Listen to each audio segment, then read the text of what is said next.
ডাকসু ও হল সংসদ নির্বাচিত কমিটির আনুষ্ঠানিক কার্যক্রম শুরু।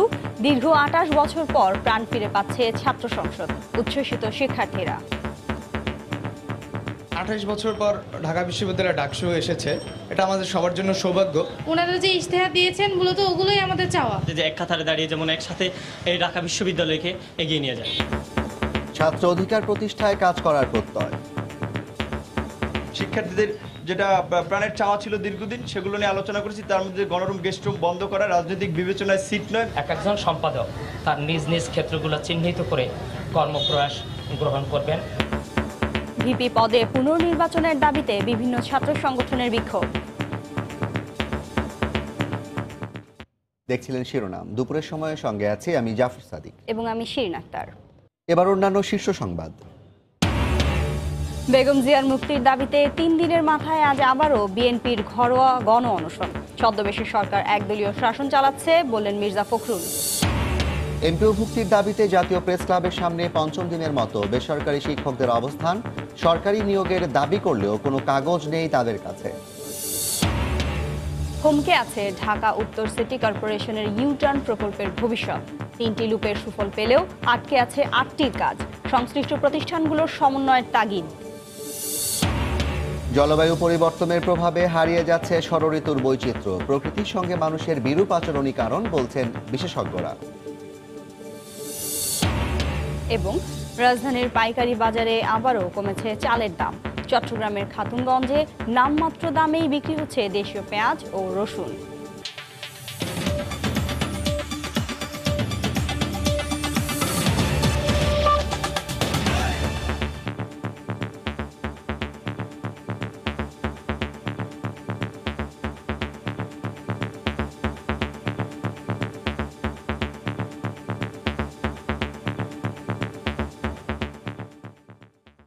দীর্ঘ ২৮ বছর পর ঢাকা বিশ্ববিদ্যালয় কেন্দ্রীয় ছাত্র সংসদ ডাকসুর কার্যক্রম শুরু হলো আজ। কার্যনির্বাহী পর্ষদের প্রথম সভার মধ্য দিয়ে দায়িত্ব বুঝে নিলেন নবনির্বাচিত ভিপি, জিএস সহ বিভিন্ন পদের ২৫ জন প্রতিনিধি। ছাত্র অধিকার ও বিশ্ববিদ্যালয়ে পড়ালেখার সুষ্ঠু পরিবেশ ফিরিয়ে নেওয়ার আশ্বাস দেন ভিপি নুরুল হক। এদিকে ডাকসুতে প্রধানমন্ত্রীর আজীবন সদস্য পদের প্রস্তাব গৃহীত হলেও বিরোধিতা করেন তিনি। দায়িত্বভার গ্রহণ করতে সকালে বিশ্ববিদ্যালয়ের মধুর ক্যান্টিনের পাশে ডাকসু ভবনে উপস্থিত হন ডাকসুর নবনির্বাচিত প্রতিনিধিরা। কার্যনির্বাহী পরিষদের প্রথম সভায় উপস্থিত ছিলেন বিশ্ববিদ্যালয়ের উপাচার্য ও ডাকসু সভাপতি অধ্যাপক ডক্টর আখতারুজ্জামান। সকল জল্পনার অবসান ঘটিয়ে ভিপি হিসেবে দায়িত্বভার গ্রহণ করেন কোটা সংস্কার আন্দোলনের নেতৃত্ব দেয়া নুরুল হক নূর। একই সাথে জিএস হিসেবে ছাত্রলীগ সাধারণ সম্পাদক গোলাম রাব্বানী এবং এজিএস হিসেবে সাদ্দাম হোসেন সহ মোট ২৫ জন প্রতিনিধি দায়িত্বভার গ্রহণ করেন। ৮ জন নিরপেক্ষ শিক্ষক যারা পর্যবেক্ষণ করেছে, তারাও এই প্রশ্নবিদ্ধ ভূমিকার কারণে এই নির্বাচন পুনরায় চেয়েছেন। সুতরাং সেরকম বিতর্কিত নির্বাচনে আমরা চাই না মাননীয় প্রধানমন্ত্রীকে আজীবন সদস্য ঘোষণা করা হোক। ইতিপূর্বে জাতির পিতা বঙ্গবন্ধু শেখ মুজিবুর রহমানকে ডাকসু আজীবন সদস্য করা হয়েছে।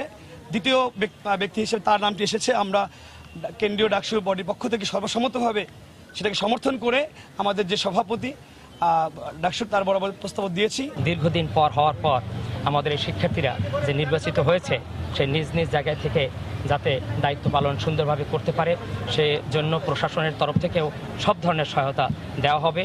এদিকে বিশ্ববিদ্যালয় ক্যাম্পাসে ডাকসুর ভিপি ও কোষাধ্যক্ষ পদে পুনর্নির্বাচনের দাবিতে বিক্ষোভ ও মানববন্ধন করেছে ছাত্র ফেডারেশন। যেহেতু আমরা এটাকে প্রাচ্যের অক্সফোর্ড বলি, প্রাচ্যের অক্সফোর্ডে কোনোভাবে ভিসি এখানকার সভাপতি থাকতে পারেন না। আমাদেরকে এই দাবিটা সামনে নিয়ে আসা প্রয়োজন। এদিকে নির্বাচনে অনিয়মের অভিযোগ এনে পুনর্নির্বাচন ও ভিসির পদত্যাগের দাবিতে ক্যাম্পাসে কালো ব্যাচ পরে বিক্ষোভ করেছে ছাত্রদল। নির্বাচন কমিশন পুনর্গঠন করা একটি দাবি, পূর্ণ তফসিল ঘোষণা করে পূর্ণ নির্বাচন দাবি আমাদের। দীর্ঘ ২৮ বছর পর বিশ্ববিদ্যালয়ের কেন্দ্রীয় ছাত্র সংসদের নির্বাচিত নেতাদের দায়িত্বভার গ্রহণকে স্বাগত জানিয়েছে শিক্ষার্থীরা। ওনারা যে ইশতেহারগুলো রেখেছেন আমাদের জন্য, ওটা তো আমাদের সমস্যার উপর ভিত্তি করেই তৈরি করা, তো ওইটা নিয়ে কাজ করলেই খুশি থাকবো আমরা আর কি। শিক্ষাকে ব্যবসায়িক খাতে ঝুঁকিয়ে নেওয়া এইসব বিষয়গুলোকে আমি মনে করি যে সংশোধন করা অতীব জরুরি। বিশ্ববিদ্যালয়ের যে সমস্যাগুলো আছে সব সমস্যা যেন সবাই একসাথে দাঁড়িয়ে এক কাতারে দাঁড়িয়ে এই সমস্যাগুলো যেন সমাধান করে। অচল ডাকসু সচল হওয়ার ফলে ঢাকা বিশ্ববিদ্যালয়ের প্রায় ৪০,০০০ শিক্ষার্থী তাদের অধিকার ও গণতান্ত্রিক মূল্যবোধ ফিরে পাবেন বলে আশাবাদ সংশ্লিষ্টদের। সাদিকুর রহমান, সময় সংবাদ, ঢাকা। এই মুহূর্তে ঢাকা বিশ্ববিদ্যালয়ে আছেন রিপোর্টার ফারুক ভূঁইয়া রবিন। সরাসরি চলে যাচ্ছি তার কাছে। রবিন, জাফর, দীর্ঘ 28 বছরের যে অপেক্ষার শেষে আজকে আসলে ঢাকা বিশ্ববিদ্যালয় কেন্দ্রীয় ছাত্র সংসদ ডাকসুর যে নির্বাচিত যে সদস্যরা রয়েছেন তাদের যে প্রথম কার্যনির্বাহী সভা অনুষ্ঠিত হলো এবং সেখানে আসলে ডাকসুর এবারে যে 25টি পদের যে সদস্যরা প্রতিনিধিরা রয়েছেন তারা সকলেই আসলে এখানে উপস্থিত ছিলেন। সবচেয়ে যে বিষয়টি নিয়ে নানা জল্পনা কল্পনা ছিল যে ভিপি নূর তিনি এবং যে তার প্যানেল থেকে নির্বাচিত সমাজসেবা বিষয়ক সম্পাদক আক্তার হোসেন তারা আসলে দায়িত্ব নেন কিনা।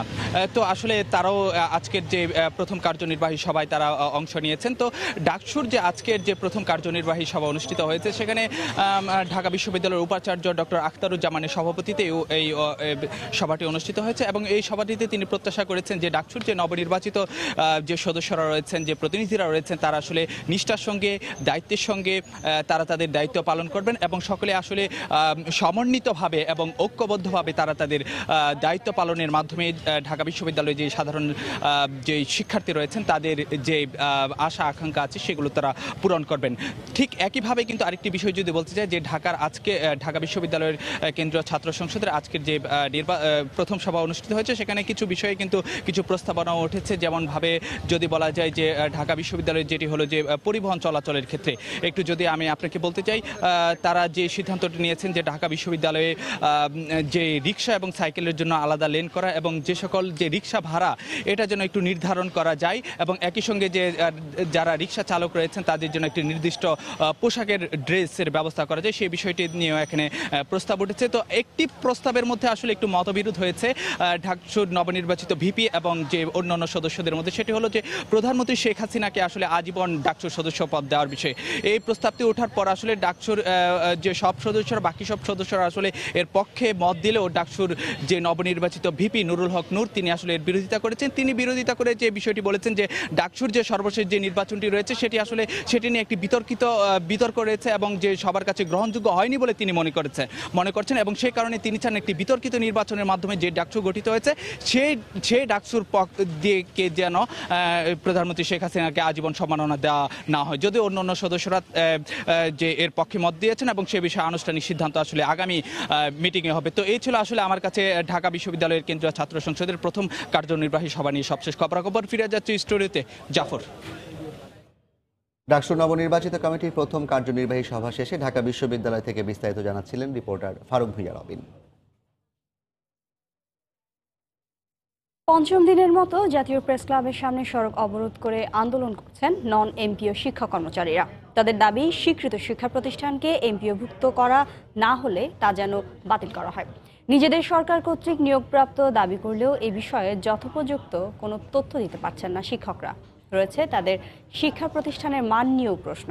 আরও জানাচ্ছেন পিঙ্কি আক্তার।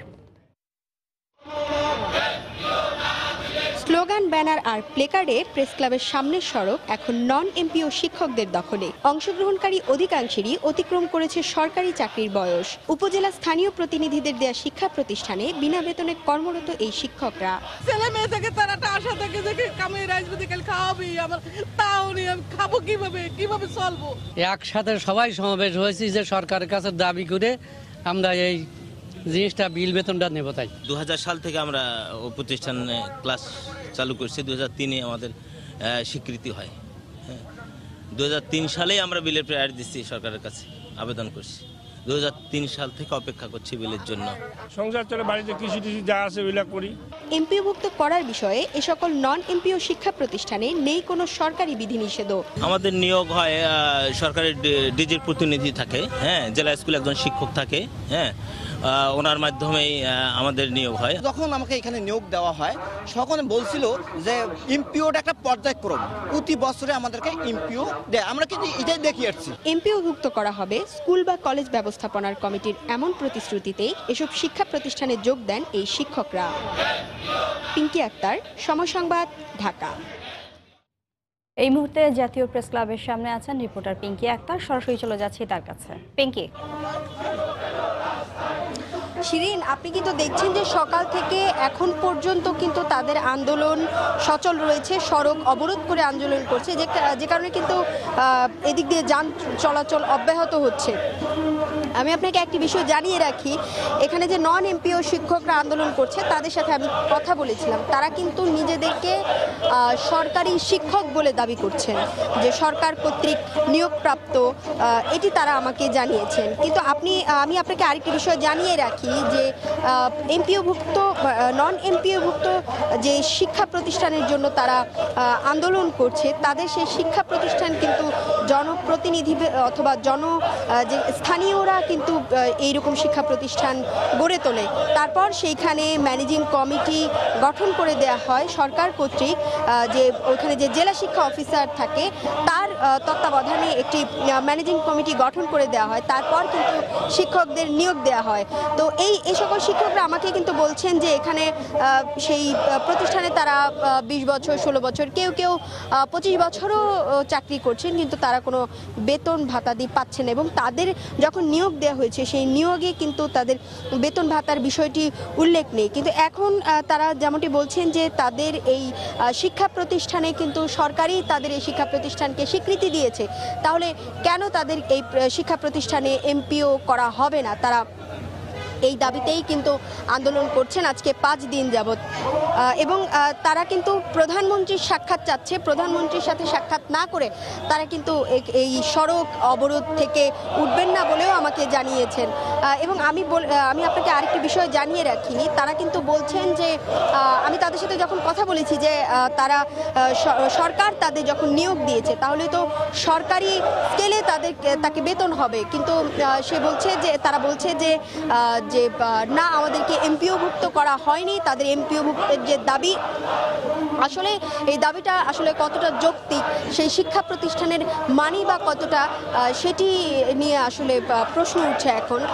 তো এ বিষয়ে আমি তাদের সাথে আরও কথা বলছি, আরও হয়তো আমি তথ্য পরে জানাতে পারবো। তো এখন এই মুহূর্তে ছিল আমার কাছে সর্বশেষ।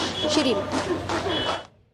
জাতীয় প্রেস ক্লাবের সামনে থেকে আমাদের সঙ্গে যোগ দিয়েছিলেন রিপোর্টার পিঙ্কি আক্তার, জানাচ্ছিলেন নন এমপিও শিক্ষক কর্মচারীদের আন্দোলনের খবর। বিএনপি চেয়ারপারসন বেগম খালেদা জিয়ার মুক্তির দাবিতে প্রতীকী অনশন করছেন দলীয় নেতাকর্মীরা। দুপুরে নয়াপল্টনে দলীয় কার্যালয়ের সামনে এই অনশন কার্যক্রমে অংশ নেন বিএনপির নেতাকর্মীরা। মহাসচিব সহ নেতাকর্মীরা এতে অংশ নিয়ে বেগম খালেদা জিয়ার মুক্তির দাবি জানান। এ সময় বিএনপি নেতা গয়েশ্বর চন্দ্র রায় সহ দলীয় শীর্ষ নেতারা উপস্থিত ছিলেন।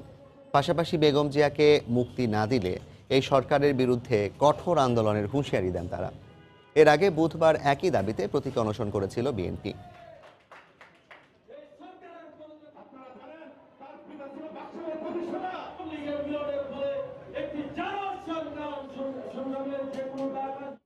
ছদ্মবেশে সরকার একদলীয় শাসন চালাচ্ছে বলে দাবি করেছেন বিএনপি মহাসচিব মির্জা ফখরুল ইসলাম আলমগীর। এর আগে সকালে জাতীয় প্রেস ক্লাবে আরেকটি অনুষ্ঠানে নেতাকর্মীদের হতাশ না হওয়ার আহ্বান জানিয়ে তিনি বলেন, দল একটি কঠিন সময়ের মুখোমুখি রয়েছে। আমি কখনো বলি না যে আমরা দুঃসময় পার হচ্ছি, আমি সবসময় বলি যে আমরা একটা কঠিন সময় পার হচ্ছি। সময়টা কঠিন, কিন্তু এই কঠিন সময় সহজ সময় হয়ে আসবে যদি আমরা সবাই মনে করি যে হ্যাঁ আমরা পারবো, আমরা এটা করতে পারি, আমরা এই নৈরাজ্যকে দূর করতে পারবো, আমরা আমাদের বুকের উপরে যে পাথর আছে সেই পাথরকে সরাতে পারবো এবং আমরা জয়ী হব। কখনো হতাশ হবেন না, হতাশার প্রশ্নই উঠতে পারে না।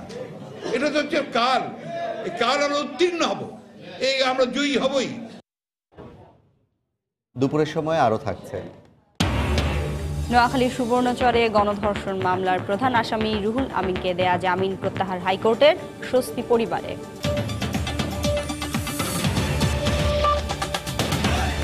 পরিবেশ বিধ্বংসী কালো ধোঁয়া, কলকারখানার বর্জ্য মাটির পানিকে দূষিত করছে প্রতিনিয়ত।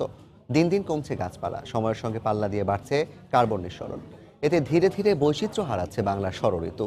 প্রকৃতির সঙ্গে মানুষের বিরূপ আচরণের কারণে এমনটা ঘটছে বলে মত পরিবেশবিদদের। পাশাপাশি বৈশ্বিক উষ্ণতা ও জলবায়ু পরিবর্তনও এর জন্য দায়ী বলে মনে করেন তারা। তোহা খান তামিমের রিপোর্ট। ঋতুরাজ বসন্তে কোকিলের কুহু কুহু ডাক নেই। হেমন্তের সকালে সূর্যকে দেখে ঘাসের ডগায় হাসে না শিশির কণা। কালবৈশাখী ছোবল মারে না গ্রীষ্মের প্রখরতাকে। ষড়ঋতুর বাংলাদেশে প্রতি 2 মাসকে এক একটি ঋতু হিসেবে গণনা করা হলেও এখন তা বৈচিত্র্যহীন। স্বতন্ত্র বৈশিষ্ট্য হারিয়েছে প্রতিটি ঋতুই। পাশ্চাত্য ও প্রাচ্যের অনেক দেশের মতো শীত গ্রীষ্ম প্রধান হয়ে উঠছে বাংলাদেশের ঋতুচক্র। আবহাওয়ার স্বাভাবিক ব্যবহারটা নেই। এটার পরিবর্তনের মূল কারণ হচ্ছে কার্বন ডাইঅক্সাইডের পরিমাণ বাড়াতে বৈশ্বিক উষ্ণতা বাড়ছে, তাতে বাতাসের সার্কুলেশন প্যাটার্ন বদলে গেছে। তাপমাত্রা, বায়ুতে কতখানি পানি, বাষ্পীয় পানি, জল আছে, আমার চাপ কোথায়, বায়ুর নির্ণীত ডিরেকশন কোন দিকে, এইগুলো হতে একটা অগোছালো অবস্থায় চলে যাচ্ছে এবং একটা পরিবর্তন হচ্ছে। অসময়ে বৃষ্টি কিংবা অতিবৃষ্টি, ফসলের প্রয়োজনে বৃষ্টিহীন আকাশ, প্রকৃতির এমন রুদ্ররূপ মনুষ্য জীবনকে করে তুলেছে অতিষ্ঠ। পরিবেশ সংশ্লিষ্টরা বলছেন, প্রকৃতির উপর অপ্রাকৃতিক আচরণই প্রকৃতির এমন কঠোরতা। রোগবালাই বাড়বে, ভূমিধস বাড়বে, নদী ভাঙন বাড়বে, সমুদ্র তীর ভাঙন বাড়বে। কাজে এখন থেকেই এটা যাতে না হয় সেজন্য বিশ্বজুড়ে আন্দোলন শুরু হয়েছে, গ্রিনহাউস গ্যাস কমাও আর অভিযোজন মোকাবেলা করার ক্ষমতা বাড়াও। আমাকে সচেতনতা বাড়াতে হবে, আমার সঠিক বিজ্ঞানটা ঠিক করতে হবে, জনগণকে বাঁচাতে হলে উন্নয়ন আমাকে করতেই হবে। সেই উন্নয়ন যেন সুপরিকল্পিত হয়, পরিবেশ সম্মত হয় এবং ন্যায্য বোধ, সমাজের যে ন্যায্য বোধ আছে সেটা অন্তর্নিহিত হয়। দেশের সামগ্রিক উন্নয়নকে ত্বরান্বিত করতে চাইলে জলবায়ু পরিবর্তনের বিষয়টি মাথায় রেখে পরিকল্পনা করতে হবে বলে মনে করেন সংশ্লিষ্টরা। তোহা খান তামিম, সময় সংবাদ, ঢাকা। আবহাওয়ার সতর্ক সংকেত সম্পর্কে ভ্রান্ত ধারণা উপকূলে দুর্যোগের সময় ক্ষতির পরিমাণ বাড়িয়ে তোলে। আবার নদী ও সমুদ্র বন্দর কেন্দ্রিক দ্বিমুখী সংকেত দেয়াতেও বিভ্রান্তি বাড়ে উপকূলবাসী। আর পতাকা উড়িয়ে সংকেত প্রদর্শনে পরিবর্তন আনায় নতুন করে সব মহলে প্রশিক্ষণের তাগিদ দিচ্ছেন সংশ্লিষ্টরা। অবশ্য প্রশাসন বলছে, সরকারি ও বেসরকারি নানামুখী কার্যক্রম চলছে সচেতনতা বাড়াতে। বিস্তারিত জানাচ্ছেন এম এ আজিম, ক্যামেরায় ছিলেন রিপন মালি। দেশের দুর্যোগ ঝুঁকিপূর্ণ জেলা তালিকায় অন্যতম বরগুনা। শহর কিংবা গ্রাম, এখানকার শতকরা 99% মানুষেরই ধারণা নেই আবহাওয়ার সতর্ক সংকেত প্রদর্শনে কখন কতটি পতাকা উত্তোলন করা হয়। 3 নম্বর সিঙ্গেল হইলে 3টা নিশান টানায়, 10 নম্বরে 10টা টানাইবে, ওই 1 নম্বর কমছে 9টা থাকবে। কয়টা পতাকায় কয় নম্বর সংকেত বলতে পারিনি। এদিকে পতাকা প্রদর্শন করে উপকূলবাসীকে সতর্ক করতে আবহাওয়ার সতর্ক সংকেতে এবছর আনা হয়েছে পরিবর্তন। আগে যেখানে একটি পতাকা উড়িয়ে 1 নম্বর সংকেত বোঝানো হতো, এখন সেখানে একটি পতাকা উড়িয়ে 4 নম্বর সংকেত বোঝানো হয়। আবার 3 নম্বর সংকেতেই আগে 2টি পতাকা উঠত, আর এখন 5 থেকে 7 নম্বর সংকেতে উঠবে 2টি পতাকা। আর 7 নম্বর সংকেতে নয়, এখন 3টি পতাকা উঠবে 8 থেকে 10 নম্বর সংকেতে। নদী বন্দরে যদি 4 নম্বর মহাবিপদ সংকেত দেয়, ঠিক তখন সমুদ্র বন্দরের জন্য 8 নম্বর বা 10 নম্বর মহাবিপদ সংকেত, তখন জনগণ বিভ্রান্ত হয়। তো এক্ষেত্রে সিপিবির ভলান্টিয়ার সহ জনগণের মধ্যে আরো ব্যাপক প্রশিক্ষণ দরকার। অবশ্য আবহাওয়ার সতর্ক সংকেত বোঝানোর চেয়েও দুর্গম এলাকাগুলোতে পৌঁছানো জরুরি বলে মনে করছে জেলা প্রশাসন। সচেতনতা এবং ইনফরমেটিভ, যেটা তথ্য জানানোর কার্যক্রম সরকারের পক্ষ থেকে যেমন আছে, এই ডিজাস্টার ম্যানেজমেন্টে যে এনজিওগুলো কাজ করে তারাও কাজ করছে।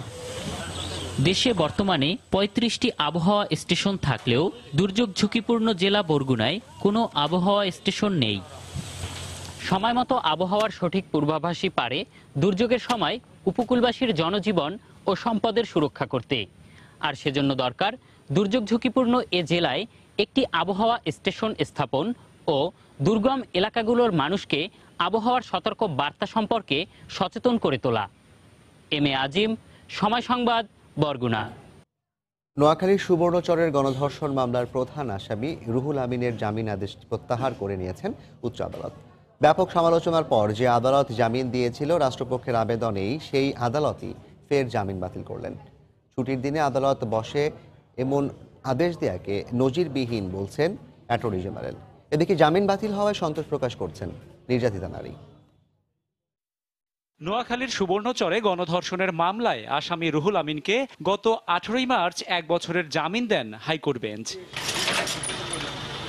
আলোচিত এই মামলায় গ্রেফতারের 2.5 মাসের মাথায় অন্যতম আসামির জামিন হওয়া নিয়ে চলে ব্যাপক আলোচনা সমালোচনা। এমন বাস্তবতায় শনিবার সাপ্তাহিক ছুটির দিনেও বিশেষ ব্যবস্থায় বসে উচ্চ আদালত। যে আদালত রুহুল আমিনকে জামিন দিয়েছিল রাষ্ট্রপক্ষের আবেদনের প্রেক্ষিতে, সেই আদালতই তার জামিন বাতিল করে দেন। আদালতকে ভুল বুঝিয়ে আদালতের ম্যাল প্র্যাকটিস করে এই জামিনটা নেওয়া হয়েছে। এটা আদালত যখনই বুঝতে পেরেছেন এই জন্যই আজকে বন্ধের দিন আদালত বসার কথা না, তারপরও বিজ্ঞ আদালত দুজন তাদের চেম্বারে বসেই এই অর্ডারটাকে তারা প্রত্যাহার করে নিয়েছেন, রিকল করেছেন। তিনি জানান, জামিন নেওয়ার ক্ষেত্রে আদালতে তথ্য গোপন করেছিল আসামি পক্ষের আইনজীবীরা। তার বিরুদ্ধে ব্যবস্থা নিতে প্রধান বিচারপতির কাছে আবেদন করার কথাও জানান অ্যাটর্নি জেনারেল। আদালতের কাছে সাবমিশন করব ওই আইনজীবীর বিরুদ্ধে যাতে আদালত অবমাননার রুল জারি করেন। এদিকে রুহুল আমিনের জামিন বাতিল হওয়ায় সন্তোষ প্রকাশ করেছেন নির্যাতিতা। আমাদের রুহুল আমিন মেম্বার দেশের একটা সন্ত্রাস বাহিনী, রুহুল আমিনের তো হাজতে সারা জনমেলা আটকে রেখেছেন, আর ওই আসামিগুলো হাসির দিয়ে মারেন, ওরা ওগো মারির যে নষ্ট করতে দিবা বুঝ করে না। তার এই রায়ে আমরা সন্ত্রাসী আছি, নির্ভয়ে আছি, এমন ভয়টাই নাই। আমরা ওর আদালতের এই রায়খানে আমরা মানে মন খুলি থাকি। গত 30 ডিসেম্বর জাতীয় নির্বাচনের দিন রাতে সুবর্ণচরে গণধর্ষণের শিকার হন এক নারী। পরবর্তীতে তার স্বামীর করা মামলায় গ্রেফতার করা হয় রুহুল আমিন সহ 8 জনকে। রাশেদ বাপ্পি, সময় সংবাদ, ঢাকা। পুরানো ঢাকা কেমিক্যাল ও দাহ্য পদার্থ মুক্ত করতে চলমান অভিযান বন্ধ হবে না বলে হুঁশিয়ারি দিয়েছেন র্যাব মহাপরিচালক বেনজির আহমদ। তবে এর মাধ্যমে অন্যায়ভাবে কোনো ব্যবসায়ীর ক্ষতি করা হবে না বলে আশ্বাস দেন তিনি। সকালে কারা কনভেনশন সেন্টারে পুরানো ঢাকার আবাসিক এলাকায় কেমিক্যাল গোডাউন ও অন্যান্য দাহ্য পদার্থ অপসারণ নিয়ে স্থানীয়দের সঙ্গে মতবিনিময়ে তিনি একথা বলেন। অভিযান বন্ধ করতে হবে, তাদের দেশ থেকে আইন বন্ধ করে দেবো, হলো না কেটে। আমরা যেটা বলতে চাইবো যে অন্যায় হয় যেন ক্ষতিগ্রস্ত না হয়, দ্যাট আই উইল এনশিওর। কিন্তু যদি বলেন যে কোনো অভিযান করতে পারবেন না, মার্ডার করলে জেলে পাঠাতে পারবেন না, আমি কি এগুলো করলে তো হলো না। আমরা যেটা বলতে চাই যে আমি আপনাদের বলতে চাই যে কোনো ব্যবসায়ী ভাই আমাদের কাছ থেকে অন্যায়ভাবে ক্ষতিগ্রস্ত হবেন না। 2-1 সপ্তাহের মধ্যে সড়কে শৃঙ্খলা দৃশ্যমান হবে, আর 2 মাসের মধ্যেই রাজধানী জুড়ে সড়কে শৃঙ্খলা ফিরে আসবে বলে মন্তব্য করেছেন ডিএমপি কমিশনার আসাদুজ্জামান মিয়া। রাজধানীর ড্যামরায় সকালে মাদক ও সন্ত্রাসের বিরুদ্ধে সচেতনতামূলক কার্যক্রমে তিনি একথা বলেন। চালক আইন মানে না, মালিক আইন মানে না, পথচারী আইন মানে না। আমি আপনাদের সামনে আজকে বলতে চাই, আগামী 2-1 মাসের মধ্যে এই গণপরিবহনের শৃঙ্খলা ফিরে আনবো ইনশাল্লাহ। তবে এই কাজটি আমাদের একার নয়, সরকারের অন্য সংস্থার সাথে সমন্বয় করে এই গণপরিবহনের শৃঙ্খলা ফিরিয়ে আনার জন্য আমরা কাজ করছি। আগামী 2-1 সপ্তাহের মধ্যে আপনারা দৃশ্যমান পরিবর্তন পাবেন ইনশাল্লাহ। পঞ্চম দফা উপজেলা পরিষদ নির্বাচনের তৃতীয় ধাপে 117টি উপজেলায় ভোট গ্রহণ কাল। এর মধ্যে কেন্দ্রে কেন্দ্রে নির্বাচনী সামগ্রী পৌঁছে দেওয়া হচ্ছে। এজন্য ভোট গ্রহণ নির্বিঘ্ন করতে মোতায়েন রয়েছে আইন শৃঙ্খলা রক্ষা বাহিনীর বিপুল সদস্য। ব্যুরো প্রতিবেদক ও জেলা প্রতিনিধিদের পাঠানো তথ্য ও ছবি নিয়ে রিপোর্ট। শনিবার সকালে রংপুরে প্রত্যেক উপজেলা পরিষদ চত্বর থেকে সহকারী রিটার্নিং কর্মকর্তার তত্ত্বাবধানে প্রিজাইডিং অফিসারদের হাতে নির্বাচনী সরঞ্জাম তুলে দেওয়া হয়। এবারই প্রথম সদর উপজেলায় ইভিএমের মাধ্যমে 1,20,155 জন ভোটার তাদের ভোটাধিকার প্রয়োগ করবেন। এছাড়া নির্বাচন অবাধ ও সুষ্ঠু করতে মহড়াসহ নিরাপত্তা ব্যবস্থা জোরদার করার কথা জানায় র্যাবের কর্মকর্তা। কোন দল কোন মত সেটি বিবেচ্য নয়। যারা সহিংসতা করবে, যারা সন্ত্রাস করার চেষ্টা করবে, তাদেরকে কঠোরভাবে মোকাবেলা করে জনগণের ভোটাধিকার নিশ্চিত করতে র্যাব বদ্ধপরিকর। বরিশালেও উপজেলা নির্বাচন উপলক্ষে সব ধরনের প্রস্তুতি সম্পূর্ণ করেছে নির্বাচন কমিশন। উপজেলাগুলোয় সিল, ব্যালট পেপার, ব্যালট বাক্স, অমোচনীয় কালিসহ নির্বাচনী সরঞ্জাম পৌঁছে দেওয়া হয়। সেখান থেকে প্রিজাইডিং কর্মকর্তারা এসব সামগ্রী বুঝে নেন। বরিশাল সদর উপজেলার 67টি কেন্দ্রে নির্বাচন অনুষ্ঠিত হবে। নির্বাচন সুষ্ঠু, সুন্দর এবং গ্রহণযোগ্য করার সকল ধরনের প্রস্তুতি ইতিমধ্যে আমরা সম্পন্ন করেছি। শনিবার সকালে প্রিজাইডিং অফিসারের হাতে নির্বাচনী সামগ্রী তুলে দেয় রিটার্নিং কর্মকর্তারা। রোববার ঝিনাইদহের 4টি উপজেলা পরিষদের নির্বাচনে 423টি ভোট কেন্দ্রে পুলিশ, র্যাব সহ 12 প্লাটুন বিজিবি এবং 5076 জন আনসার বাহিনী মোতায়েন থাকবে। পঞ্চম দফা উপজেলা পরিষদ নির্বাচন উপলক্ষে মানিকগঞ্জের 7টি উপজেলায় নির্বাচনী সরঞ্জাম বুঝে নিয়েছেন স্ব কেন্দ্রের প্রিজাইডিং কর্মকর্তারা। রোববার 11,10,695 জন ভোটার তাদের জনপ্রতিনিধি নির্বাচন করবেন। এছাড়া রোববারের উপজেলা পরিষদ নির্বাচনে রাজবাড়ী, মাদারীপুর, নরসিংদী, মাগুরা, কুষ্টিয়া সহ বিভিন্ন উপজেলার ভোট কেন্দ্রগুলোতে নির্বাচনী সামগ্রী পৌঁছে দেয় রিটার্নিং কর্মকর্তারা। একই সঙ্গে আইন শৃঙ্খলা রক্ষা বাহিনীর সদস্যদের ভোট কেন্দ্রের দায়িত্ব বুঝিয়ে দেওয়া হয়। ফাহরিয়া ফারজানা, সময় সংবাদ। নির্বাচনী প্রস্তুতির খবর জানাতে এই মুহূর্তে বরিশাল সদর উপজেলা নির্বাচন অফিসারের কার্যালয়ে আছেন রিপোর্টার ফিরদাউস সোহাগ। সরাসরি চলে যাচ্ছি তার কাছে। ফিরদাউস। শিরিন, আপনাকে ধন্যবাদ। আমি আছি বরিশাল সদর উপজেলা কার্যালয় এই চত্বর এলাকায়। এখানকার যে নির্বাচন উপজেলা নির্বাচন অফিস রয়েছে সেখানে আমি রয়েছি। সকাল 11:30 থেকে এখানে যারা প্রিজাইডিং অফিসার রয়েছেন তারা কিন্তু নির্বাচন সামগ্রী তুলে নিচ্ছেন।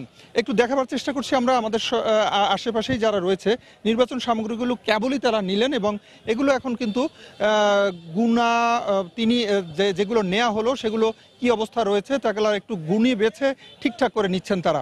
একটু জানিয়ে রাখি যে 67টি উপজেলা বরিশাল সদর উপজেলায় কিন্তু 67টি ভোট কেন্দ্রে নির্বাচন অনুষ্ঠিত হবে আগামীকালকে। এছাড়া বরিশাল সদর, বানারীপাড়া, মুলাদি, হিজলা, বাকেরগঞ্জ, বাবুগঞ্জ এবং উজিরপুরে নির্বাচন অনুষ্ঠিত হবে। এর মধ্যে বরিশালের বাবুগঞ্জ, উজিরপুর এবং হিজলায় চেয়ারম্যান পদে এবং অন্যান্যগুলোতে ভাইস চেয়ারম্যান পদে নির্বাচন অনুষ্ঠিত হবে। এছাড়া গৌরনদী এবং আগলঝাড়ার প্রতিটি উপজেলায় কিন্তু প্রতিটি পদে প্রার্থী বিনা প্রতিদ্বন্দ্বিতায় নির্বাচিত হওয়ায় সেখানে তাদেরকে নির্বাচিত ঘোষণা করা হয়েছে। একটু দর্শকদের উদ্দেশ্যে একটু জানিয়ে রাখি যে সুষ্ঠু, সুন্দর এবং অবাধ নির্বাচন করার লক্ষ্যে নির্বাচন কমিশন ইতিমধ্যে তাদের যে কার্যক্রমগুলো সেগুলো কিন্তু সম্পন্ন করেছে। ইতিমধ্যেই তাদের কার্যক্রম সম্পন্ন হওয়ার পর এখন প্রিজাইডিং অফিসাররা তাদের ভোট সামগ্রী কিন্তু গুনে নিচ্ছেন এবং এখান থেকে আমরা যে জায়গাটিতে রয়েছি উপজেলা নির্বাচন অফিসারের কার্যালয়, এখান থেকে কিছু সময়ের মধ্যে তারা কিন্তু কেন্দ্রের উদ্দেশ্যে রওনা করবেন। সকালে যারা নিয়েছেন তারা কিন্তু ইতিমধ্যে কেন্দ্রের উদ্দেশ্যে রওনা করেছেন এবং এই কেন্দ্রে যাওয়ার পর তারা কিন্তু নির্বাচন সামগ্রীগুলোকে কেন্দ্রে সাজিয়ে রাখবেন এবং রাতের বেলা পাহারা দিবেন এবং আগামীকালকে সকাল থেকে কিন্তু ভোট শুরু হবে।